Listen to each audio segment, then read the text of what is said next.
Une introduction en bourse, qu'on appelle en général IPO, permet d'investir très tôt dans des entreprises prometteuses. C'est une méthode d'investissement qui peut être très rentable et qui était auparavant réservée aux investisseurs professionnels et aux fonds d'investissement. Mais maintenant, il est possible et il est même très facile d'y participer en tant qu'investisseur particulier, mais il y a des erreurs à éviter. C'est ce que je vais vous montrer dans cette vidéo. Allez, c'est parti!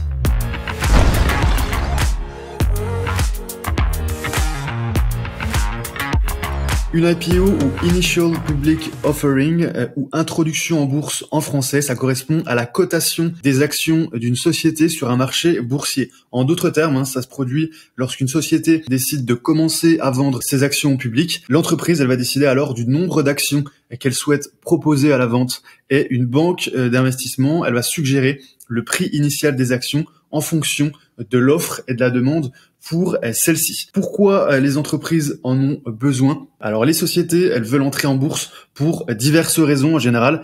La plupart d'entre elles, elles vont chercher à faire une levée de capitaux pour augmenter leurs fonds, pour payer leurs dettes, pour attirer et retenir par exemple des talents ou pour monétiser des actifs. Une société, elle peut aussi vouloir entrer en bourse pour améliorer son image publique. C'est des choses qui arrivent. Le plus souvent, le but principal d'une introduction en bourse, d'une IPO, c'est la levée de fonds pour répondre à des besoins de croissance. Donc les IPO présentent une alternative à l'endettement bancaire ou obligataire. Donc au lieu d'emprunter de l'argent à une banque, les entreprises vont emprunter de l'argent à des particuliers. Donc s'introduire en bourse, ça permet aussi en général d'améliorer la notoriété et aussi la visibilité de la société par son arrivée sur les marchés financiers. Mais le plus important, ce qu'il faut retenir, c'est que c'est surtout pour avoir plus de capitaux, pour investir davantage quand en général on a déjà énormément investi grâce à l'argent des banques. Et ben là on va utiliser l'argent des particuliers. Donc ce qui est intéressant surtout pour ces entreprises, c'est que là le coût du capital, les taux d'intérêt sont bien moindres. C'est beaucoup plus intéressant d'emprunter de l'argent à des particuliers via une introduction en bourse qu'à des banques, à des institutions financières qui vont forcément ensuite demander souvent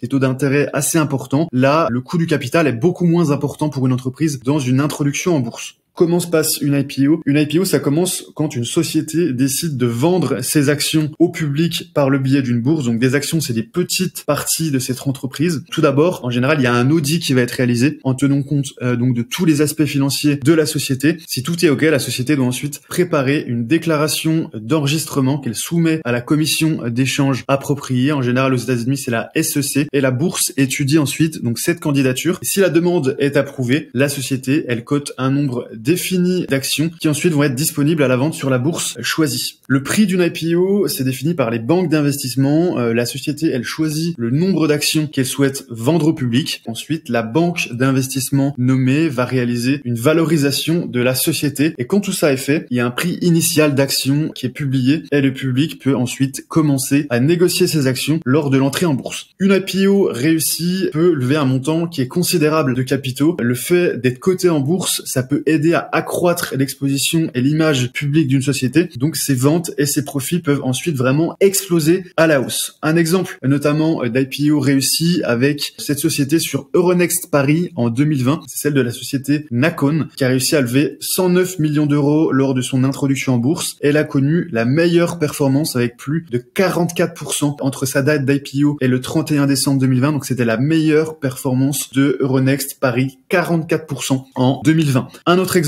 aux États-Unis avec l'IPO d'Airbnb. Airbnb, on connaît tous, on a sûrement tous utilisé Airbnb. Donc leur IPO a eu lieu le 10 décembre 2020 et son cours d'IPO c'était de 68 $ par action et un mois et demi plus tard, le 25 janvier 2021, le titre valait déjà 177 $. Vous voyez un petit peu le cours de l'action Airbnb, c'est assez impressionnant. Ensuite, autre exemple récent en termes d'IPO réussi, celle d'Expansify qui s'est déroulée donc le 8 novembre 2021 et son cours d'introduction était de 39 $ par action et depuis son introduction en bourse, le prix est quand même augmenté de 47%.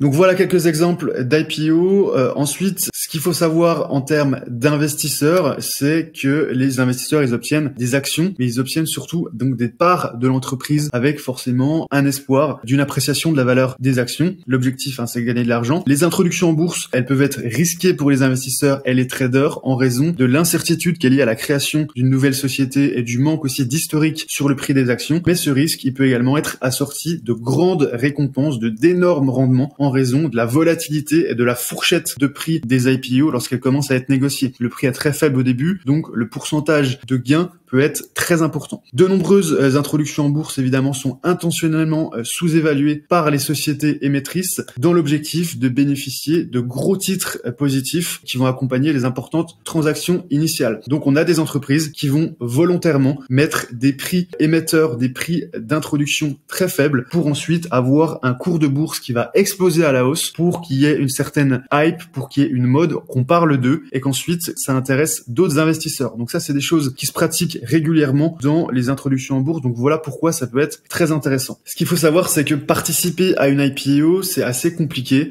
Forcément, tout le monde veut acheter des actions à un prix très faible et donc forcément, plus la demande d'action est forte, plus il est difficile d'obtenir une participation de ces actions à l'introduction en bourse. Donc une fois que les actions vont être disponibles sur le marché secondaire, ensuite ça va être très compliqué, ça va être la loi de l'offre et la demande qui va déterminer les prix. Donc les actions détenues par les initiés, ce qu'on appelle les premiers investisseurs, forcément, il va y avoir quelques contraintes. Par exemple, quand on participe à une IPO, ces actions, elles vont être bloquées pendant, en général, c'est une durée de 90 à 180 jours, ce qu'on appelle une période de blocage. C'est juste après l'entrée en bourse de la société. Donc, vous ne pourrez pas revendre ces actions, en général, 90 ou 180 jours. Ça permet d'éviter, dès l'introduction en bourse sur le marché secondaire, que les premiers investisseurs revendent directement. Et donc, ça permet d'avoir une hausse un peu plus importante de ces actions. Donc, l'intérêt surtout d'investir dans des IPO, c'est qu'en général, des nouvelles actions, elles ont un rendement qui est beaucoup plus intéressant que le reste du marché. Il y a un effet de mode, forcément, il y a un effet de nouveauté, donc les investisseurs vont aller dessus. En général, les rendements sont beaucoup plus intéressants que le reste du marché, donc c'est pourquoi toute personne qui est intéressée pour participer à une IPO doit agir vraiment rapidement. Il y a que quelques semaines entre l'annonce publique officielle et l'entrée en bourse. Il faudra prendre contact avec le courtier assez tôt, il faut être assez réactif dans les introductions en bourse. Le rendement est très important, les probabilités de gain sont très importantes également en général, même si le risque est élevé également, mais il faut être vraiment très réactif, donc prendre contact assez tôt avec son courtier. Je vous ai mis quelques aperçus aussi de résultats, donc ça c'est pour le jour d'ouverture, donc c'est le jour de l'introduction en bourse, les résultats de certaines entreprises. On a notamment User Testing qui a gagné 8% le jour de son introduction en bourse. Vous voyez, c'est un petit peu flou, 16 novembre, le prix d'introduction est à 14, fini à 15,25. On a Braze qui a gagné plus de 34%. C'était le 16 novembre, c'est passé de $65 à $87. Rivian, entreprise aussi américaine, 36%. Donc ça, c'est le jour d'ouverture. C'est assez impressionnant, les résultats. Expensify,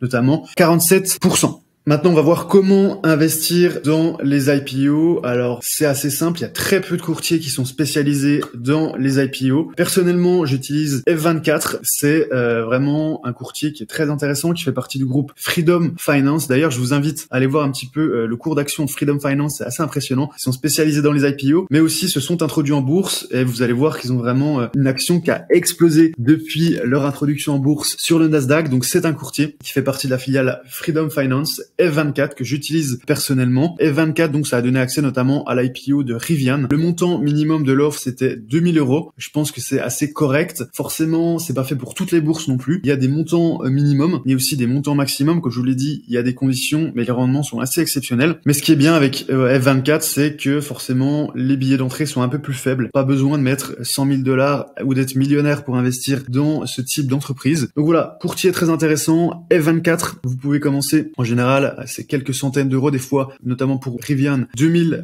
$, c'était le montant, ça fait un peu plus de 1800 €. Donc c'est une entreprise qui est vraiment solide. Ils sont sur le marché depuis 2012, ils sont cotés au Nasdaq F24 et les actions FRHC, c'est le ticker FR24 qui ont été multipliés par 3 au cours des 2 dernières années. Pour ouvrir un compte, c'est assez simple, on ouvre un compte, ça prend une dizaine de minutes. Voilà, il faut juste un passeport, une pièce d'identité ou un justificatif de domicile. Maintenant, on va parler également des risques. hein, parce qu'il y a des risques. Donc ce qu'il faut savoir, c'est que F24 va sélectionner des IPO. Donc ils ont des analystes et on a certaines IPO qui vont être plus intéressantes d'après eux. Il y a aussi en amont une sélection des IPO les plus intéressantes. Ce qu'il faut savoir, c'est qu'ils ont intérêt, eux, hein, à ce que vous gagnez de l'argent parce que forcément, ils touchent des commissions également. Donc, plus ils sélectionnent d'IPO qui vont être rentables, qui vont gagner de l'argent, plus vous allez être amené à ensuite investir à nouveau de l'argent. Donc, l'intérêt pour eux, c'est vraiment de jouer avec vous. Ils ont les mêmes intérêts que vous, c'est que vous gagnez de l'argent. Donc, il y a une sélection en amont qui se fait par F24. En termes de rendement aussi très intéressant, ce qu'il faut savoir, c'est que le rendement sur F24, en général, d'après, ils ont fait 261 IPO et le rendement moyen, c'était de 64% après l'expiration du délai de blocage. Donc,